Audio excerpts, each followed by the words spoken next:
Glória a Deus. Mais uma vez, a paz seja convosco. Esse segundo período, nós estamos tratando sobre o ser de Deus e seus atributos. Semana passada falávamos sobre diferentes modos de Deus estar presente.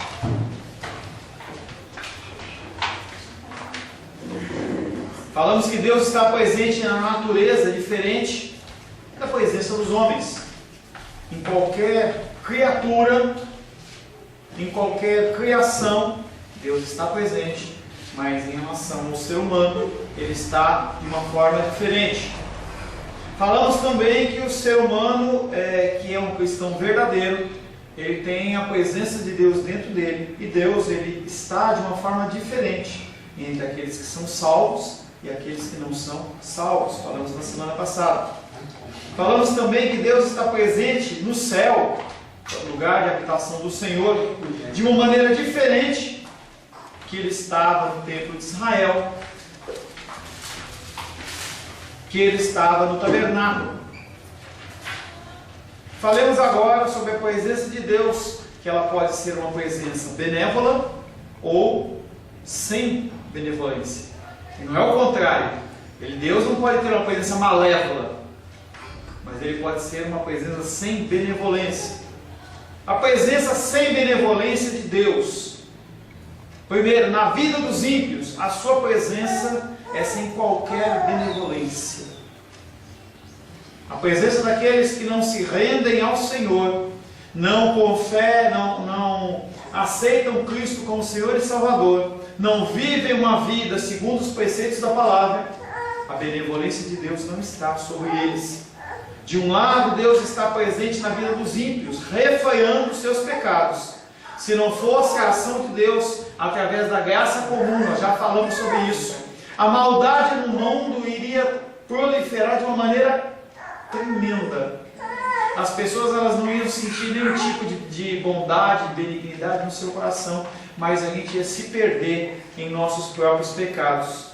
Deus está presente na vida dos ímpios, refreando os seus pecados, enquanto eles vivem nessa presente condição. Deus está presente neles, a fim de que eles não pequem na quantidade de que são potencialmente capazes. Pausa. Se Deus sair da sua vida, as coisas que você mais abomina facilmente serão cometidas por você. Mais abomináveis. E nós temos um senso de julgamento afiado em relação às pessoas. Você só não age desta maneira porque o Espírito Santo de Deus está na sua vida. Eu pergunto para casais, por que você não adultera? Pastor, porque eu amo a minha esposa? Não. Por que você não adultera? É porque Deus fica... Não, nada disso. É simplesmente porque Deus ele habita no nosso coração e nos constrange. Porque senão a gente fazia. Violências, toda sorte ou espécie, nós estaríamos entregues ao nosso próprio coração. Livro de Romanos, capítulo 1, abre aí. Ele fala um pouco sobre essa entrega de Deus aos desejos das pessoas. Do tipo, Deus fala, o caminho é esse. Você fala, não, eu não quero esse caminho para mim. Eu quero o meu caminho. Se você não tem Deus no coração, o que acontece? Romanos capítulo 1, verso 20 em diante, eu vou ler 18 em diante. Romanos capítulo 1, verso 18 em diante. A ira de Deus se revela do céu contra toda a impiedade e perversão dos homens que detêm a verdade pela injustiça. Quando você age de uma maneira errada, além de você agir errado, você também detém a justiça. Você não manifesta o amor, você manifesta o ruim, o mal. Porquanto que de Deus se pode conhecer o manifesto entre eles, porque Deus lhes manifestou. Mesmo para aqueles homens que não têm Deus, que que agem numa vida de impiedade, Deus ele se manifestou a eles. Eles sabem quem é Deus. Verso 20. Porque os atributos invisíveis de Deus, que nós vimos há meses atrás, os atributos invisíveis de Deus, assim o seu eterno poder, como também a sua própria divindade, claramente se reconhecem desde o princípio do mundo, sendo percebidos por meio das coisas que foram criadas. Então você consegue sim enxergar a presença de Deus na criação. E aí Deus fala: tais homens que tiveram a possibilidade de conhecer Deus, não agiram conforme, eles são indesculpáveis. Quem está falando isso é Deus através do apóstolo Paulo. Verso 21. São indesculpáveis por quê? Verso 21. Porque tendo conhecimento de Deus, não o glorificaram como Deus, nem lhe deram graças, antes se tornaram nulos em seu próprio raciocínio, obscurecendo-lhes o coração insensato.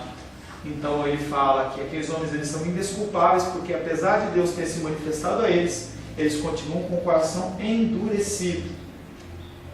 Verso 22. Inculcando-se por sábios, tornaram-se loucos. Eu sei o que eu faço, eu sei o caminho que eu vou. Não, eu tenho liberdade, isso é possível, isso. Deus fala que essas pessoas se tornaram loucos. Verso 23. E mudaram a glória do Deus incorruptível em semelhança da imagem de homem incorruptível, bem como de aves, quadrúpedes e répteis. Ele fala assim: além de homens idolatrarem homens, também elevaram pessoas, seres, coisas, objetos a um grau de divindade que não é dele. Por isso, por causa de todas essas coisas, Deus entregou tais homens à imundícia, pela concupiscência, o desejo, pela concupiscência do seu próprio coração, para desonrarem o seu corpo entre si. Então o Senhor ele entrega o homem para a coisa mais vil possível, que é a maculação do templo do Espírito Santo. Ele entrega o homem para ele fazer o que ele quiser. Pois eles mudaram a verdade de Deus em mentira, adorando e servindo a criatura em lugar do Criador. Tira as imagens e esculturas do negócio. Não é esse foco, não. Está falando dos meus desejos, dos seus desejos. Você sabe muito bem disso. O qual, adorando e servindo a criatura em lugar do Criador, o qual é bendito eternamente. Verso 26. O cume, o ápice da destruição humana. Por causa disso, os entregou Deus. Quem entregou? Foi o diabo? Não. Porque por causa disso os entregou Deus às suas paixões infames. Porque até as mulheres mudaram o modo natural das suas relações íntimas por outro contrário à natureza. Por que não falou do homem nesse versículo? Porque a mulher, pelo menos até aquela época, ela era mais recatada. O homem que era mais devasso. E ele fala assim, até as mulheres ele entregou o desejo, o lesbianismo. Semelhantemente, aí ele completa, semelhantemente os homens, deixando o contato natural da mulher, se inflamaram mutuamente em sua sensualidade, cometendo torpeza ou loucura, homens com homens, e recebendo em si mesmo a merecida punição do seu erro. E quem que liberou os homens para fazer isso? Deus. Por quê? Eles não querem ouvir. Então, por mais que seja lindinho, por mais que seja maravilhoso a gente olhar e falar assim, olha, esse casal de homossexuais, eles adotaram tantas crianças que as crianças elas podiam estar jogadinhas na rua. O que Deus fala disso? Pecado. Não, mas é o amor, é a manifestação do amor. Olha as igrejas que linda, agora a igreja tem um pastor que ele é gay, mas isso é uma manifestação de amor que Deus fala. Loucura. Chamou o gay para ser pastor, Deus. No caso de Deus, né? Não, mas você vê igrejas tradicionais dos Estados Unidos, igreja presbiteriana, que é coluna, adotam os homossexuais como pastores. Então não é frescura da minha parte não é acepção de pessoas, não é a regra. Por isso que eu falei para você, pensa no aborto. Ô, pastor, esses pastores aí são praticantes e... São ordenados, praticantes e vivem com homens, ou então mulheres com mulheres. Vivem, entendeu? E a população, como vê a sociedade sendo martelada o tempo inteiro, fala que é normal. Você acostuma com essa situação. Quando você permite que a situação ela entre dentro da igreja, o que acontece? Você começa a achar que ela é normal. Pode ser que no momento inicial você fique com repulso, mas aí depois você acha que fala normal. Eu acho que primeiro você permite, depois Sim. você traz para a igreja. Primeiro você permite, mas alguém traz, alguém apresenta essa possibilidade. Você no momento inicial, você bloqueia no seu coração.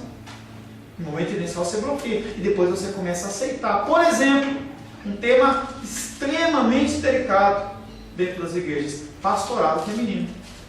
Em lugar nenhum da palavra de Deus diz que a mulher pode fazer isso. Isso que o apóstolo Paulo fala para nós renovarmos as nossas mentes, né? Se Não conformar com o mundo. Nós vamos Então o que aceitar. acontece? O homem ele não faz o que tem que fazer. Então, por exemplo, nós temos a nossa reunião de oração, de quarta-feira. Tem vindo eu, Sebastião, Cláudio. Aí vem Nauceia, Rosângela, Shirley, Vinícia, Edilene e Cláudia. 3 para 4. Isso é regra. Isso é regra. O que acontece? As mulheres elas começam a tomar a frente. Porque os homens não fazem.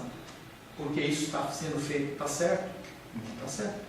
Pastor, esse texto aqui, quando foi escrito, esse texto que você leu, então quer dizer que nessa época já acontecia o homossexualismo e o lesbianismo. Muito antes, da época de Babel já E acontecia. assim, essa questão do pastorado feminino, que você está falando, eu já ouvi uma outra versão, assim, que nas mesmas palavras de Paulo, né, tem duas correntes, né, essa questão que não é permitido o pastorado feminino. Mas eu também já ouvi uma outra corrente falando que quando Paulo falou para não ensinar na igreja, que é porque as mulheres estavam ensinando na igreja e aí estavam trazendo dúvidas aos seus maridos no ambiente de igreja, e isso estava trazendo confusão para a igreja, né? Estava virando uma confusão no ambiente da igreja, e que ele estava, essas palavras dele era uma recomendação para ela tirar essas dúvidas dentro do lar. Negativo. Eu quero que você encontre na palavra de Deus, independente da corrente teológica, me acha um lugar onde tem uma mulher ensinando e pregando. Não, eu só estou falando Não, assim, eu sei. que as palavras de Paulo, as duas correntes, uma pega as mesmas palavras. Independente de corrente, acha dentro da palavra de Gênesis e Apocalipse. Shirley é advogada. Você trabalha e pergunta para ela como colegas dela distorcem a Constituição para que seja feita a vontade deles. Não tem isso, entendeu? A gente pode inventar, tal. O padrão está aqui. É só achar aqui. É só achar aqui uma possibilidade de um homossexual estar na frente de uma pregação. Acha. É só você achar. Porque você não acha. Então a pessoa ela começa a sair do âmbito de Gênesis até Apocalipse para inventar regras, doutrinas e normas. Entenda. Não é o foco. Claro, não é o foco eu não tratar desse assunto aqui, porque nós estamos falando da presença de Deus e não da presença de Deus. Mas simplesmente você pega todas essas coisas que as pessoas têm de ideias, procura na Bíblia. Só isso. Procura na Bíblia. Você acha um caso em que uma mulher ela aparece como uma autoridade, que é a figura de Débora, e mesmo assim, quando Débora vai ser consultada para ela ir na batalha, ela fala assim: se eu for junto com você, o que vai acontecer é que você vai passar vergonha, porque você vai estar parecendo que você depende de uma mulher. Entenda que aquele conceito era muito mais machista, um conceito muito mais duro em relação às mulheres. Jesus Cristo ele vem restaurando a posição de direito da mulher, que é uma posição como a do Espírito Santo dentro da Trindade. Então é muito sério, mas cada um tem a sua função. Isso também é bem lá da queda, né? Que Deus falou que o desejo da mulher seria dominar o homem. E desde então, uma luta constante do homem manter a liderança e a mulher querer roubar essa liderança. Porque é mais fácil. E foi o próprio Deus Deixa rolar. que deu essa maldição, esse desejo na mulher. Entendeu? Quem pôs foi Deus. Voltando para o nosso contexto da presença de Deus sem benevolência, nós lemos o texto de Romanos capítulo 1. Ainda na vida dos ímpios, a sua presença é também de juízo, quando esta vida termina. Essa presença acontece de modo negativo aos nossos olhos, quando ele não manifesta nenhuma bondade para os que estão no inferno. Não vai ter um tempo pré-determinado. Então daqui a pouco acaba. Não, Deus ele vai amolecer. Não tem isso não. O juízo do Senhor, segundo a palavra dele, se você crer nas Escrituras como fiel e fidedigna, ele foi determinado e ele vai se cumprir. Não tem aliviamento, não tem habeas corpus, não tem todos os termos de advocacia, entendeu? Você pode procurar o que você quiser. Eu falo para você, não adianta você querer estar no MPU, nada. Vai ser uma presença de Deus sem nenhum tipo de benevolência sobre aquelas pessoas. Deus estará presente no lugar de punição sem qualquer manifestação de bondade, em bênçãos confortadoras. Será uma presença que impinge terror, causando tormentos na existência dos condenados. É a sua presença de ira e de retribuição pelas ações e decisões das pessoas aqui na terra. Fale, minha querida. Sim, só mais um esclarecimento. Na minha experiência de vida, todos nós vemos pessoas que negam Cristo, mas que determinados comportamentos elas evitam. Às vezes por um apelo legal, por exemplo, não vou matar porque vou ser preso e eu não quero isso para mim. Eu tenho um desejo de pagar. E às vezes por uma cultura moral, social. Sim. Então eu posso entender, do ponto de vista cristão hoje, que essa pessoa que nega Cristo, nega frontalmente a Cristo, e que tem um comportamento moral, um comportamento moral aceito socialmente. Eu não roubo, não faço isso, pago imposto. Exato, eu não prostituo, eu não xingo o outro, eu cuido bem do meu vizinho, conceitos morais sociais. Eu faço eventos sociais, caridades. Então eu posso entender aí que ele faz isso porque dentro desse espectro de Deus de frear a ação maligna de quem o nega. Está dentro desse espectro ou tem mais alguma coisa? Está dentro desse espectro? O que você acha? O que eu estou entendendo aqui agora sim, estou raciocinando aqui, tentando justificar então como alguém que nega Cristo pode ter um ato de bondade tão conivente com quem segue a Cristo. Entenda sempre que essa visão da bondade é dentro de um aspecto sociocultural. Sim. Está dentro desse aspecto sociocultural. Primeiro, todos caminham para cumprir a vontade de Deus. Então, a ação da graça comum. Isso é graça comum. A ação da graça comum. E também, isso não isenta a pessoa do pecado, porque ela age segundo a motivação do seu coração. Por que ela faz o que faz? Por que um espírita ele vai fazer caridade? Eu faço caridade para que na outra vida eu volte melhor. Melhor como? Condição melhor, social, tal. Por quê? Segundo a doutrina do karma, o que acontece? Se a pessoa ela comete atrocidades aqui nessa vida, na próxima vida ela vai ser punida, estando talvez na situação daquela que ela trouxe o terror e trouxe a tristeza. Sempre a motivação nossa é uma motivação egoísta. Então, quando vai falar para os casais, você vai casar, por quê? Qual a resposta, Felipe? A resposta certa ou a que Não, a resposta que nós damos. A resposta que nós damos, nós queremos uma ajudadora. Que ajudadora, você quer ser feliz. Exato. Está muito bíblico. Está muito bíblico. Eu caso para ser feliz. Eu caso para ser feliz. Entendeu? Eu quero uma esposa para cuidar da minha casa, cuidar da minha vida, fazer comida para mim, me agradar, eu poder desfilar e mostrar que eu tenho uma esposa, para eu ter relação sexual quando eu quiser. Entendeu? Era o pensamento do solteiro. Casa logo, porque aí você vai ter uma mulher. Esse é o pensamento. A mulher, dentro do âmbito mais conservador, eu vou casar para ser segura, para ser protegida, para ser alimentada, para fazer isso. A gente casa com a motivação, não é porque o que Deus quer, ou porque o social, a moralidade quer. Tanto que hoje, com essa liberalidade, as pessoas elas vivem juntas e a política brasileira fala o quê? 2 anos junto, está casado. Entendeu? A união estável, está tranquilo. Então as pessoas não precisam casar mais. Nem esse fator moral precisa mais. Não precisa mais. O ser humano, ele faz as coisas motivadas pelo seu coração, mas sempre com o propósito de cumprir a vontade de Deus, porque ele assim determina. Não, pastor, um dia desse, eu e a Edilene, a gente estava conversando, e aí a gente falando sobre isso de casamento, relacionamento e tal, e eu falando pra ela que assim, uma coisa, eu não sei se eu tô correta, mas uma coisa que eu tenho sentido assim, que pra mim, a olhar hoje casamento, eu acho que não é aquela coisa egocêntrica do casal. Viver os dois, mas os filhos, não. Deus faz essa união para servir a Deus e ao reino, junto com os filhos, e é um simbolismo do verdadeiro romance, que é Jesus o noivo e a noiva.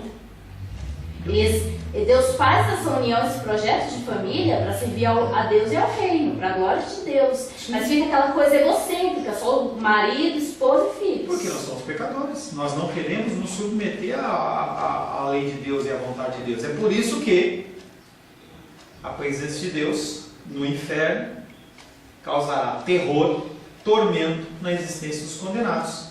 É a sua presença de ira e retribuição. Você quer fazer? Faz! Só que tem consequência. Ô, pastor, teve um livro que eu li, eu não sei se era do John Piper ou do Slot, ele fala bem assim, que por causa da graça, nós não somos ruins como éramos para ser. E por causa do pecado, nós não somos tão bons como poderíamos ser. Tá? Que é o que eu falei, entendeu? A presença de Deus nas nossas vidas, ela inibe você de fazer o mal que você poderia fazer. Porque não adianta você olhar para um cara que faz atrocidades, qualquer atrocidade, você pensa aquelas mais cruéis, entendeu? Aquele é pior do que eu, não é a mesma coisa. Tirou Deus e você está disponível a isso. Mas então, se é assim, eu vou dizer uma coisa. Fala aí. Eu já sei mesmo que Deus já me conhece mais do que eu posso expressar, então tem uma coisa errada ali. Porque se Deus pode privar o pecador totalmente, privar, vou dizer com minhas palavras, de fazer certas coisas, ele até pode fazer, mas Deus é que faz com que ele se aquiete um pouquinho, por que então que Deus não fez um plano para salvar essa humanidade? Aí sabe para quem que você vai perguntar isso aí? Vai perguntar para Deus. Aí você vai perguntar para ele, não sei, não tenho resposta. Por que você colocou essa blusa amarela hoje? Porque ela tem as mãos compridas e um provérbio. Mas o que você quis? Foi o que você quis? Sim? Por que ele fez o plano desse jeito? Porque ele quis. Não concordo. Eu sempre me questiono isso. Sim, mas esse é o questionamento da humanidade. Agora, não tem resposta. Há mistérios na palavra de Deus que não tem resposta. E não adianta a gente querer procurar, porque não tem resposta. Porque a gente não, só com Deus. Só com Deus. Se algum dia você estiver perante Ele, entendeu? Você vai perguntar para Ele, com certeza você já vai entender. Entenda que quando nós formos glorificados, você vai falar assim, na subida. Entendeu? Até lá não tem saída. Não tem homem na terra, de Adão até o último homem, exceto Cristo, que possa te dar essa resposta. Não tem. Não tem. Não tem nenhum livro. Isso continua sendo um grande nó na minha porta. Para todo mundo. Todo mundo. Por que ele não ceifou Satanás? Por que ele não resolveu ali, entendeu? Não sei. É o plano dele, não sei. Presença de Deus com benevolência. Nós falamos sem benevolência, agora com benevolência. Essa é a sua presença que pode existir tanto na vida dos não redimidos como na vida dos redimidos. Pastor, peraí, você acabou de falar que na vida dos ímpios, eu estou falando das pessoas que ainda não são despertas. Nós temos redimidos, aqueles que já foram despertos, e aqueles que ainda estão caminhando, perdidinhos aí, que são aqueles que você vai falar assim, Jesus, amor, tal. Ele fala assim, eu quero aceitar Jesus. Eu quero viver uma vida plena. São os que ainda são não redimidos. Tá? A presença benévola de Deus, de Jesus Cristo, pode existir tanto na vida dos não redimidos, como na vida dos redimidos, no que diz respeito à sua providência. Nós falamos alguns domingos atrás, uma das ações de Deus na nossa vida é a manutenção das coisas. Deus ele não criou os planetas e deixou. Porque se ele deixasse, daqui a pouco a gente olhava assim, a Lua batia na terra, acabava o planeta Terra, batia o sol se movia um pouquinho, fritava tudo. Providência de Deus. No que diz respeito à sua providência, Deus ele é atuante na vida dos redimidos e dos não redimidos. E dos ímpios? Negativo. Cada um vive a sua própria sorte. Qual a diferença? Graça comum.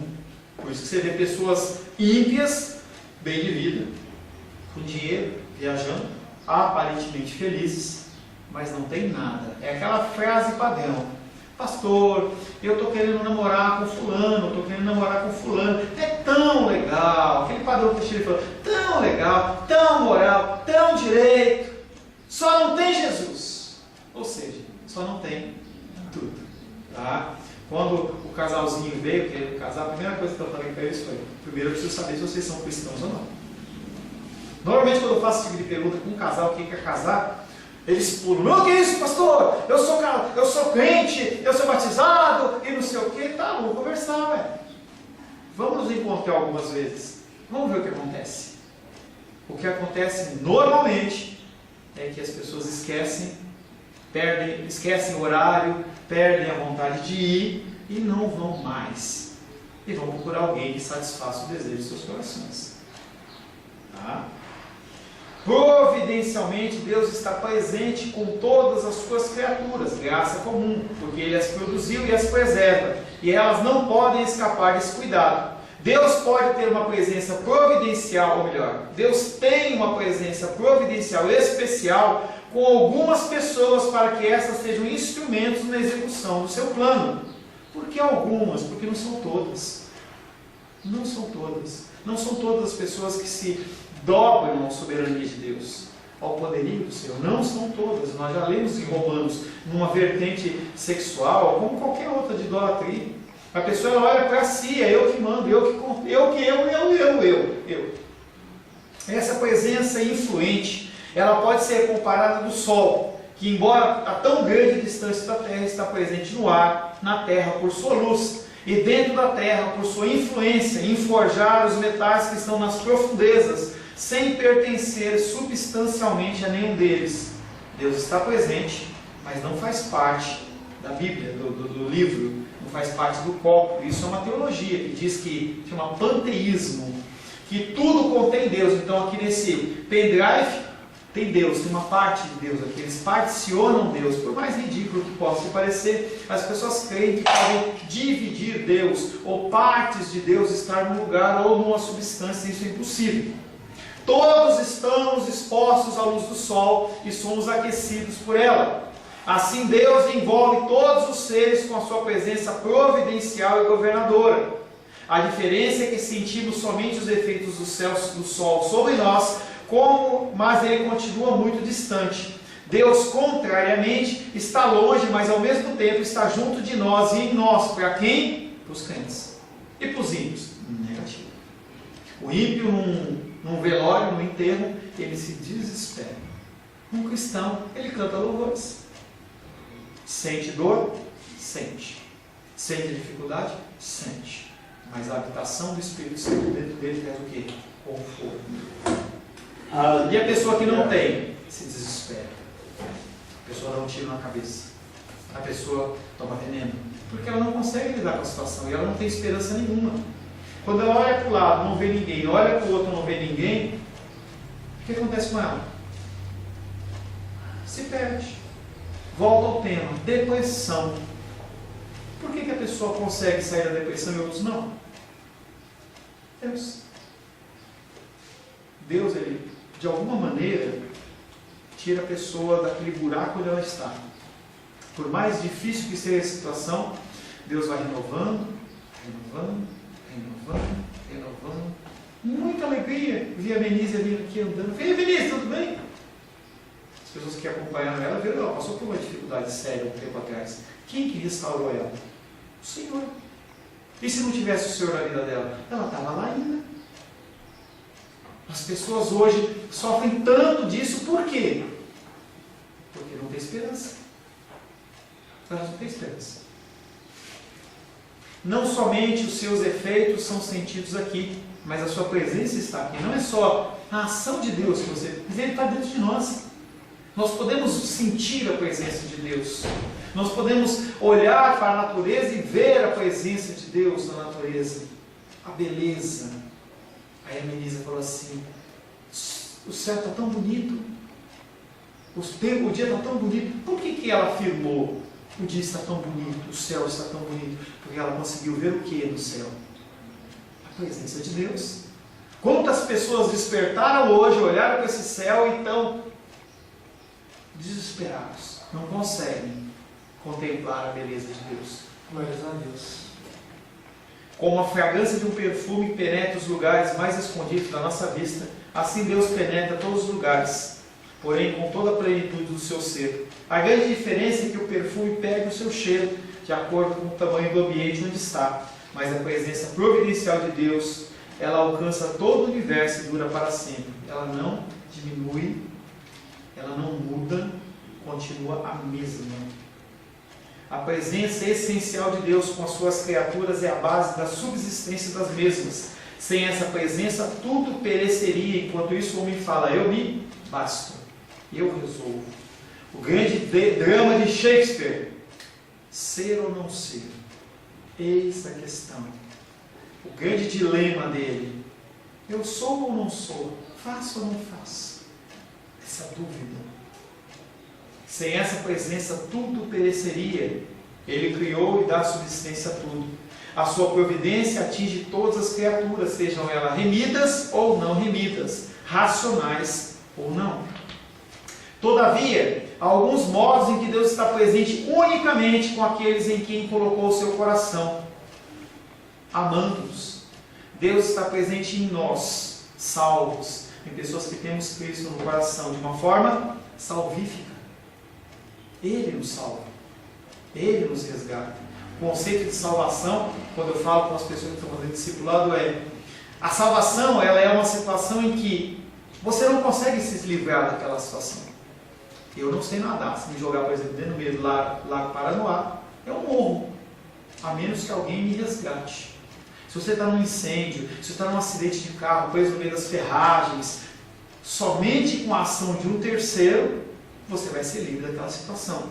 Você está saindo daqui da igreja, ou entre alguém, um bando de pessoas armadas aqui, a gente não tem o que fazer, a gente se rende àquele poderio bélico ou militar. Só se passar uma polícia, só se passar alguém para nos livrar. Com Cristo é a mesma coisa. A ação salvífica de Deus é apenas sobre os filhos. E filhos, claro, estou falando dentro do contexto humano, né? Deus está presente somente com os do seu povo, e somente eles são objetos da sua presença especial. Todos os ímpios que estão para ser salvos o buscam porque Ele está perto. Por sua graça especial, Ele está presente com os eleitos, regenerando-os e dando-lhes vida. Sobre a vida daqueles que já foram redimidos, Deus já habita. Aqueles que vão aceitar ou vão dizer sim, são aqueles que Deus está perto. E aqueles que Deus não está perto, Deus já falou assim, quer seguir o seu caminho? Siga. E aí nós voltamos de novo à pergunta dos reis. Por que é assim? Não sei. O que eu tenho de bom? Nada. Por que Deus escolheu a mim e não escolheu o fulano? Não sei. Por que é assim? Não sei. Não é resposta. Pastor, acho que uma vez eu ouvi alguma pregação que falava, que colocava mais ou menos assim, para que nós, servos de Deus, somos, porque Pedro e Judas, os dois eram os discípulos de Jesus, mas nós, filhos de Deus, somos como Pedro, que ele negou, mas ele foi restaurado e foi muito usado, e os filhos das trevas são Judas. Dá um entendimento melhor. Que são também instrumentos de Deus. Porque se Judas não tivesse caído Jesus, como que ficava? Judas podia se arrepender? Então Jesus, ele estava lá no monte do Getsemane, ele tinha suado sangue, na hora de descer, como é que eu ia identificar? Deus arrumava outro jeito. Já havia uma profecia sobre esse homem, que era o filho da pregação, que melhor fosse que ele enrolasse... Da perdição. Era melhor que ele amarrasse uma pedra de moinho, que ia pesar, sei lá, 100 quilos, 200 quilos, que ele se matasse do que ia acontecer. Pastor, quer dizer que ele não tinha opção? João Batista tinha opção? Aí, ó. Não, mas eu concordo com você, eu não tenho explicação para isso. Estou falando do que é. João Batista ele podia não ter sido feito o que ele queria. Ele podia naquele dia ter decidido ir pescar com o pai dele.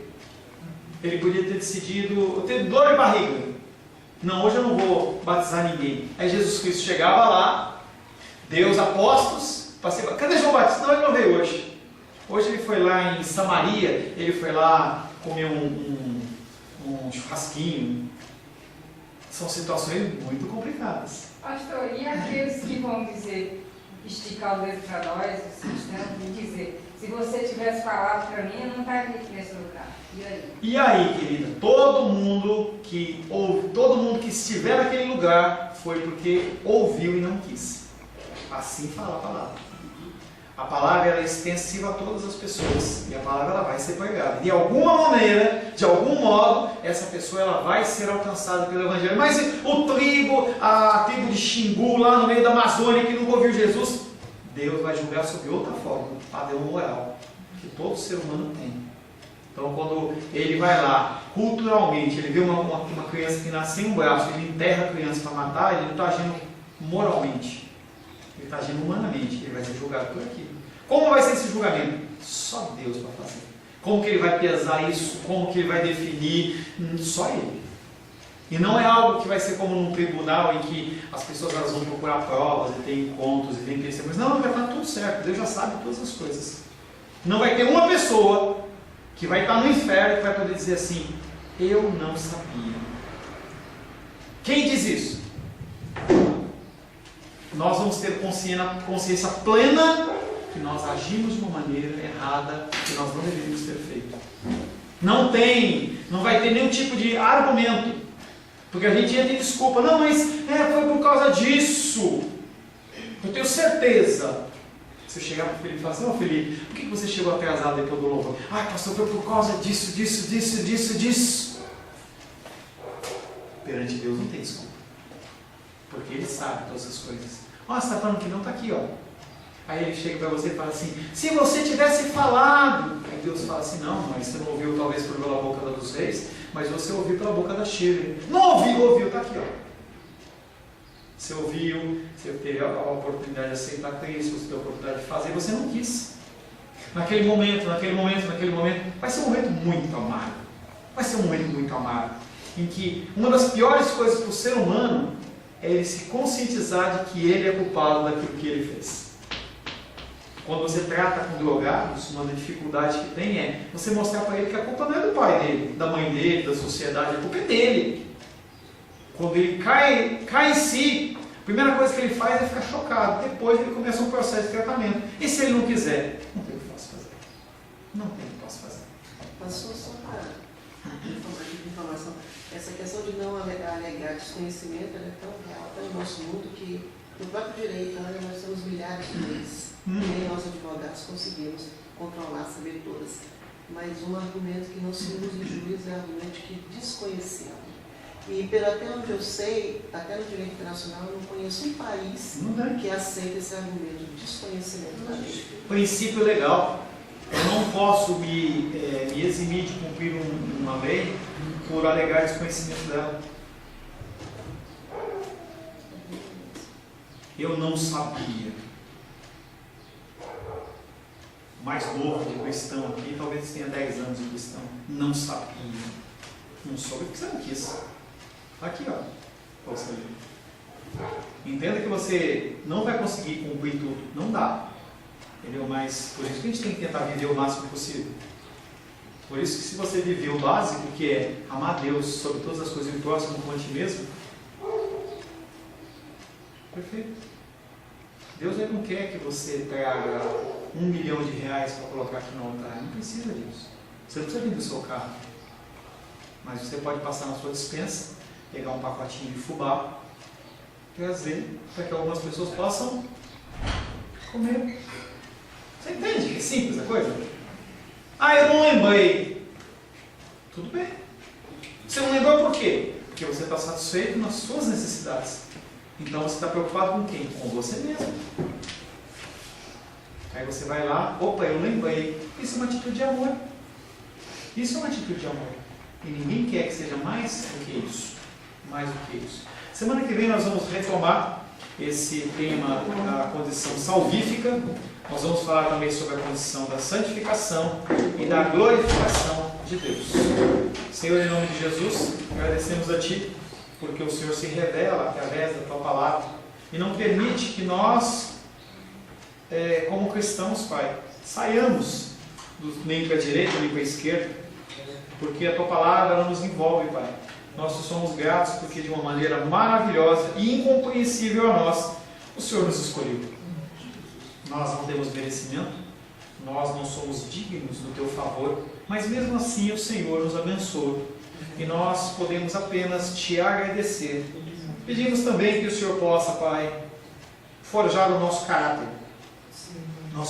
de uma forma espiritual, que nós possamos realmente entender que a Tua palavra é verdadeira, ela precisa ser lida e precisa ser seguida, que nós não sejamos encontrados no dia do juízo como aqueles que vão declarar que não conheciam, por isso não fizeram. A culpa sempre será nossa e toda a glória sempre é do Senhor, Pai. Em nome de Jesus. Amém.